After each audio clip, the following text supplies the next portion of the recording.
So hello, everybody. Thank you for joining us today. I have a special guest with me, and I'm really excited to have this conversation with Christel Crawford. I know we've both had lots of experience dating breakups and using the Access Consciousness tools to make it a bit smoother. Hi, Christel. How are you today? I'm good. How are you? Awesome. I'm glad to be here. I love this. I love the whole conversation around relationships. It's good. Cool. Yeah. And I know that you have a newer relationship. How long ago did you guys meet? We have been playing together about a year and a half. We met in August of 2019. It is February 2021. So, Wow. yeah.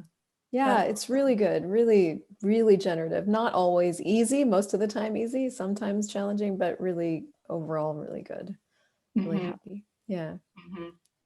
Yeah. So let's talk about maybe how to spot um, a, a partner or an energy that will actually contribute and continue creating, and what to look for. Yeah. I think probably worth mentioning to anybody who's listening is that, it'll take however long it takes you to get clear on the energies you're looking for. But it is getting clear on the energies you're looking for that actually allows it to show up. That and being needless, I would say those two things, not needing it and being clear. And I mean, in that process, there may be exploration required. And I definitely spent like probably 5 full years, just like dating upside down and sideways, just like trying everything, and really just exploring what really works for me and what doesn't work for me. And, Gary Douglas gave us 5 or 6 questions to use before you ever hook up with somebody that I sometimes used and then I didn't use. And then I ignored myself and then I started to really use them. And so I needed to play with being unaware, being unconscious, being totally conscious, etc., until I could actually get to the space where I started to get the benefit of what adding consciousness was for me. And so I think that's probably really where I really fully started committing to this journey of like really going after what was going to expand my life. And Gary's questions there's 6 of them, of will it be fun? Will it be easy? Will I be grateful after? Will I be happier in the morning? Or will they be happier or grateful? Will it make me money? And will I learn something? Were really kind of the keys that started unlocking the kingdom for me, because it invited me to start listening to myself, number one. So if I had already decided that, sleeping with somebody would be fun, I could ask those questions and get no's and I would still go do it. But I'd always get awareness after. And then if I did listen to myself, the sweetness that was when it was all yeses, this is a yes, yes, yes. And then, going through that process and really finally getting to the point where it was like, I got that this was all fun and I could keep doing this and we could keep playing in this way. But what started to become really clear for me was that I wanted something else. And I started to really look at, I got the energy of fun and easy and grateful, and that's great. And then what were the energies of a person that, if I were going to add a person to my life, what was I asking for? And it wasn't no longer tall, dark, and handsome or any of those combinations. It was like the energies of nurturing and caring and fun. And, and the other really key energy that I'd never asked for, that I started to ask for, was this energy of future.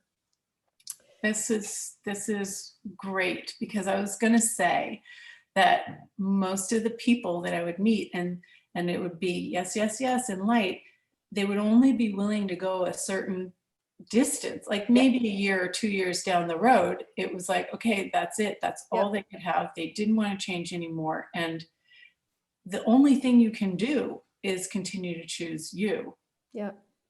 So tell me more about your future. Well, it was this, I don't know what sparked the epiphany, but I think I don't know. I was looking at it one day and, looking at the chain of the shrapnel behind me. Shrapnel, great word. The litter of dead bodies. Oh, wait, no. They all left better. And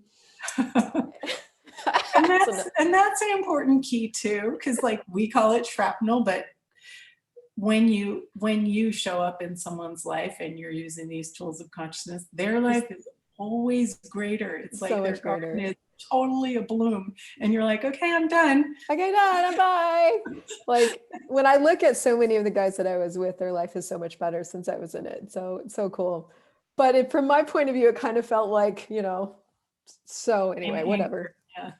But so I looked at that one day and looked at sort of the pattern, I guess, which is that everybody was there not for a long time, but for a good time and a short time. And instead of making it wrong, I just looked at it and I was like, okay, well, I know how to do this. I can keep doing this. And at the time I was traveling around and that sort of worked. But I was choosing differently in my life. And so in my life, in my business, I was starting to look really actively at creating a bigger, greater future, longer future. I kept hearing Gary talk about how he was creating access with this 500-year future. Mm. And so I started to get a sense of that energy. And of course, that's not a cognitive reality. That's just like, that's big. Okay, cool. Like, what's it going to take for my business to be that? So as I was applying it to my business, I think that's probably what sparked me looking at my life. And I'm like, I've never applied this to a relationship, but I also haven't really wanted that. I've been creating exactly what I wanted, which is short time, fun time. And then it just changed. One day I woke up and I just wanted something different. So because I had a sense of that energy of future, which is the only words I could really find for it, I started really, if I got on a dating app, for example, I would start to go, is that energy here? Yes or no? No, no, no, no. It was like a lot of no's, like that energy wasn't in these people's worlds. And I was like, oh, that's interesting because you can know that. And so then you're specifically asking what is the energy of their future, or no, just match the energy of your future? Well, and probably even less specific than that, but it was like I had a sense of what I called the energy of future. Mine, theirs, okay. I don't know, future. Somebody that I could choose to create with that, if I did, would create a greater future and was in it to create future, which is not common. I found that was really uncommon, and it was a new choice for me. So when I was looking at people, I was like, is that energy there? No. Is that energy there? No. Is that it? And so it started to get more of a sense of like, oh yeah, this guy's for a night, that guy's for 3 months, that guy's for 2. I could get more of a sense of like the time frame that they'd be in it for. Mm-hmm. And having never had a point of view about that before, I was like, oh, well, that would be, don't really want to do that. So I could choose different. And so when I got myself on Facebook dating for like the 2 hours I was on there and ran into Andres, and I looked at him, I was like, oh, that energy's there. Like the fun, it was all yeses to the questions, which I think is key. And also there was this energy of future. So I went and met him and I was very excited. And so that whole story is on a video on my page if you guys want to watch it. But I forget what your question was, but that was a new thing that I'd never asked. I guess it was that thing of like, I'd always gotten what I'd asked for and I'd never asked for that before. And so when I started to get clear on it in my life, I could actually add it to what I was looking for and asking for, and then it could show up. That's a really important key for everybody listening to get. It's like when you have clarity of what you want, or even clarity of what you've been asking for that you never even looked at, you'll see why who's showing up is showing up. I think that's key what you said though. That thing you said of like looking at what you've been choosing and sort of really looking at what those energies are, because that's what started. I didn't know how to create from and as energy. Like you learn as you go, like you get into these access consciousness conversations, and so you're sort of got the cognitive information, but choosing people based on energies instead of like the instantaneous chemical attraction or whatever, that was a different kind of practice. And so exactly what you said, it's like going back and looking at what are the energies of the people you've been choosing, and then you'll have more information to go, oh, then I also really like these energies and these energies. You can start adding and tweaking. It's like a recipe for baking your perfect totally a recipe future life. Yeah. So, I mean, that's the beginning of it. And then you have the everyday creation of the relationship, which is, you know, all the things. It's all the things. It's all the delight, all the gratitude, and sometimes like the most intense distractor implants and like projections and expectations and, you know, all the things. Um, so yeah, so then there's that journey. Right. So how has it been with this pandemic and having to be together on lockdown, so to speak, Yeah. when you're For used to so much freedom and space? It's really interesting because it came at a good time, honestly, for me. Because I had so much had shifted in my own personal world, which is why I even got involved with him in the first place.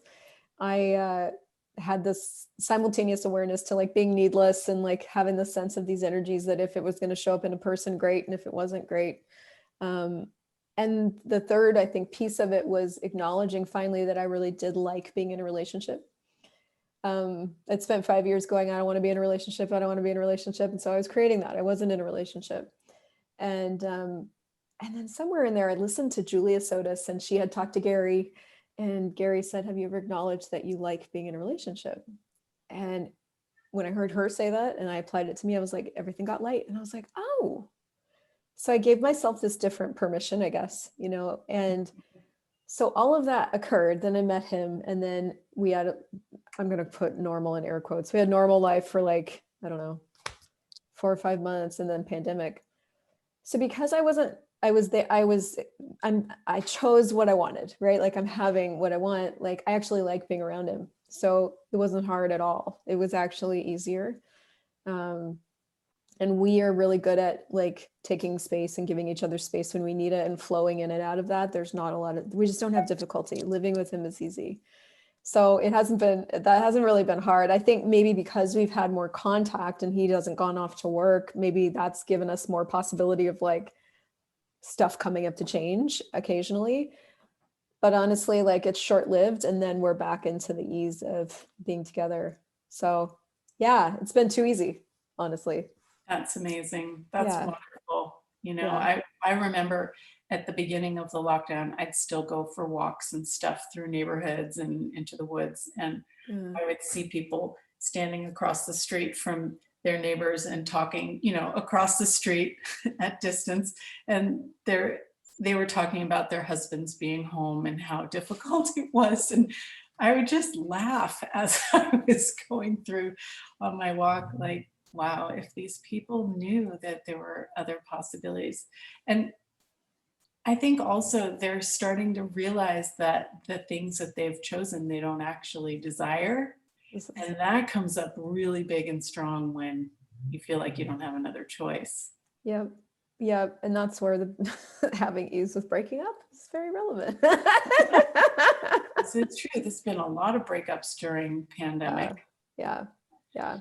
But I think so much of our culture maybe has been built around coping with what you've chosen instead of thriving, you know, and who educates you that you can thrive, who gives you that amount of choice. But that's given me so much freedom with access, is like I always have another choice.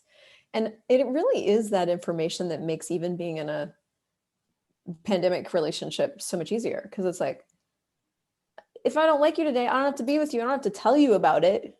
But like, we're not together today. I'm going for a while, you know, like I can always choose inside of me instead of feeling obligated or trapped or, you know, any of those other energies that I used to do. And then you fight and then you resist, and then it creates all these problems. And also bars, Yeah. like, how do you have a relationship without bars? I don't know. You know, So when you met him, yeah. he hadn't heard of Access. Mm-mm. And did you slowly, you know, sprinkle little tools, or did you run his bars I'll right just run his away? bars. Yeah, like when I first met him, actually, he was in a pretty stressful space, which I didn't even know the full extent of till later. He was really stressed about a lot of things. He was making a major transition in his career. He had a couple of really big financial deals that were going south. Like he met me at a really stressful time. So all I knew is that he was constantly really wound up. Like he didn't really share much with me, but his body was screaming. Mhm. So I just like said one night, I was like, can I do this thing on you? Like, do you mind? And of course, it involved his head between my legs. So there was no Right. problem there. And so I ran his bars about 3 times before he ever even asked me. He started sleeping better, which was like pretty remarkable to him. And then around the 3rd time, yeah, he was like, "What are you doing?" Which is when he started to get a little more involved. And then he ended up taking a bars class. And now I wouldn't say he's like full on into access, but he definitely uses the money tools. Money tools and bars, I think, are probably his 2 favorite things. And he's shifted his whole life because of it. Like his money flows increased. He started a new business. He's happier than I've ever seen him. He's less stressed. It's like almost no stress, actually. My God, that's terrible. It's awful. I know. Yeah. I'm so sorry. Yeah. And it's cool because it's cool to have his different perspective too. Cause like as a facilitator of access, like that's pretty much, I live it, I breathe it, I love it, I eat it, you know. So it's nice. It's refreshing to have his difference in the house, you Yes. know. And And the questions, where they come from yeah, this more of this reality and you know, being in access and using it for all these years, it's almost like we forget where most people function from. right. And Yeah. sometimes it makes me practice allowance a lot because you know, like he judges himself more than I would like. I mean, it's hard to watch him be mean to himself at the times that he is. And so but yeah, it's just it's cool. It's cool the gift we've gotten to be for each other. It's also cool to see like how he's gotten to where he has gotten without the tools. Like I'm like, that's a miracle that you got as far as you did. Because I needed like crutches and a wheelchair and a helicopter lift, you know, like I needed major surgery to get here. And he got himself to where he got himself with, you know, the tools he had available, which I also think is miraculous. And he, when I met him, was more space and more allowance than almost anybody I'd ever met, even in access. Mm, And so that's it's cool. just really it's cool. So do you have certain tools that you like to go to keep it fresh and to keep it moving forward? Yes, I would say the tools I want to give you are when you get stuck in a problem more than keeping it fresh. Because for us, keeping it fresh is like to keep it fresh, it's like what can we like destroy and create your relationship every day. Like just wake up in the morning and before you get out of bed, go everything we were yesterday, right, wrong, good, bad, pop, punk, all nine shorts, boys and beyonds. That works better than I think it should. It's so fast and so easy and it works. And that keeps you on the creative edge. And you don't have to understand it or even believe it. Just do it. One question though, for Yeah. those that maybe their partners don't do this stuff, you You can don't have do to it. tell them. You can do it on your own and destroy and create your relationship, and it clears all of it between I you. do all kinds of things he doesn't know about. I run clearing loops in the middle of the night. I destroy and create. So yeah, you do whatever you want. He's just going to be like over there, kind of like toddling along, following you. Just for you, just for fun. Shut up. Just do it. Okay, that's good. Um, so that's probably the simplest thing. And then honestly, like, what can I choose here that's different has been one of my go-to questions for everything. Whether I get myself into a problem, you know, for us to have a problem, I have to create it, and I'm pretty good at it. I don't do it often, but when I do it, that's one of the questions that I use for almost everything. It's like, okay, what can I choose here that's just different? And then I let it hang because that's the purpose of a question, is just to change the energy and the universe will start contributing things, you know. Um, yeah, probably those 2 things, honestly. And what else is possible here that I haven't considered? Because if anything's stagnant, it's just that there's no creation going on. And I think it's so easy, especially in a quote unquote normal relationship or one that isn't based on the access tools or whatever, to get into maintenance instead of the ongoing creation of it. And I have to catch myself even in like the decorating of my house or like where my wardrobe's at or my relationship. I have to catch myself in maintenance. Sometimes I don't even know I've been doing it until I start to feel bored. And that's sort of my first sign that I've been doing maintenance instead of creation. And so you can catch yourself in the bored or catch yourself in the uninspired and go, okay, fuck it. What can I create here that's different? You know, What's possible? What choices can I make? And that for me starts to shake things up, and you know, take a different walk or just choose anything at that point that is different and gets that energy moving in a different way. Yeah, that's great. Yeah, I remember one of the last holiday things that we did in my last relationship. We would go to the beach and we'd run bars, but we'd always go to this same beach and we'd always do this. And I was like, let's do something different. And he's like, no, I want to do this every, 4th of July and every, and I thought, oh my God, there's got to be something else to keep it fun and, Yeah. engaging. So sometimes you think you have it.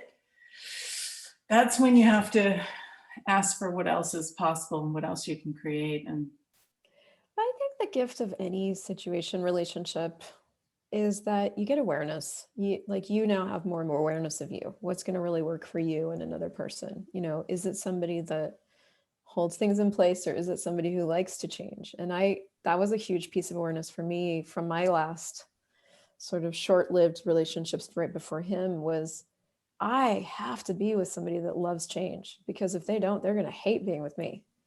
Hate it. Because all I do is change. I will be hell for them. And that's the thing I got, is like, for some people I'm hell, and for other people I'm heaven. And I need to look at the people for whom I'm heaven, because it's not that I'm wrong. It's that I'm this. yeah, What's going to make this fun? Like, it's already fun being me. If I'm going to add somebody to my life, like, they got to think that's fun too.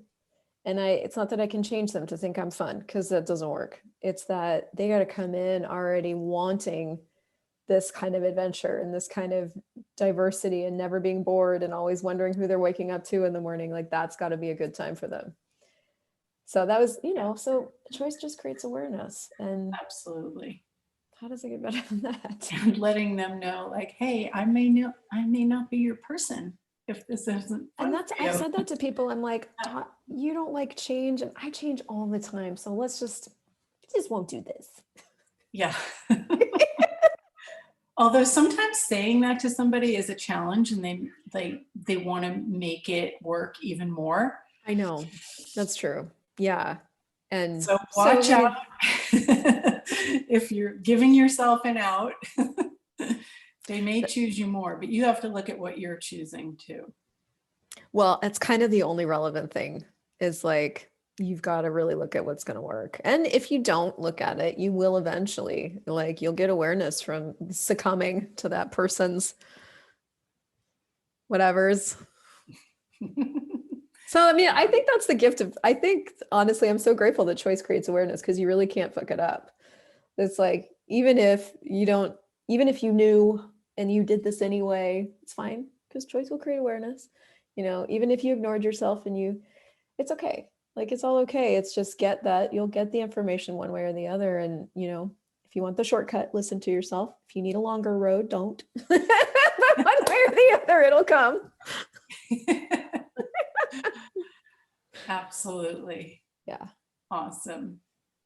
Any parting words of wisdom about creating future with your partner? Well, I think you got to really, if you already have a partner, you really just have to look at what that is for you. First of all, look at, what is, creating a future for me. One of the books I really recommend for the women listening is Salon de Femme. Salon, and then the DESFEMMES book by Gary Douglas, because it's a tome, but it's one of the best books I've ever read on what it is to be a woman in this reality. And if you're listening and you're a guy, the guy's version is The Gentleman's Club. Those two books for me are like game changers when it comes to you as an individual and also in a relationship. So, I mean, it's like, cultivate first what that is for you. And then the second part of that is really like, it isn't that you can create future with everybody. It isn't, because some people don't have an interest in that. Some people are like living for the now, and they're just surviving, or, whatever it is they're doing. Some people look alive while they're dying. So everybody's choosing something else. But if that's an interesting conversation to you and you're already in a couple thing, cultivate more of what that is for you. And then I would say that if you're single and you're really looking, or you want to have a relationship where that energy is involved, you still need to look at what that is for you, because it will be different for you than it is for me, than it is for Julie, etc. And then really start to ask the universe to show that up for you, however that's going to show up, and go for the ride after that, because it's a ride and it'll show up in all these different ways. And sometimes it'll show up in people. And yeah, and really just live as the question of like, what else is possible here that I haven't considered? What else is possible here that I haven't considered? Yeah. And trusting your awareness. It's like a biggie. Huge. Everybody always wants somebody else to tell them what to do. And that's when you get into a pickle. Yeah, but you can try it. Yeah. I mean, try it. Go take that lady's advice and see how it works for you. Yeah. You'll always get awareness. And then trust yourself. We always know. We just know. Totally. This isn't going to turn out so great. Let's try it anyway. Let's do it. This is going to be a disaster. I'm in. Yeah. Well, cool. Thank you so much, Christel, for sharing. You're welcome. Thanks for inviting me. Yeah. Yeah. And it's really nice to see you happy creating this totally different relationship. It's inspiring, I'm sure, to a lot of people. Thanks. It's really great. Yeah. Cool. All right. Yay. Bye, guys.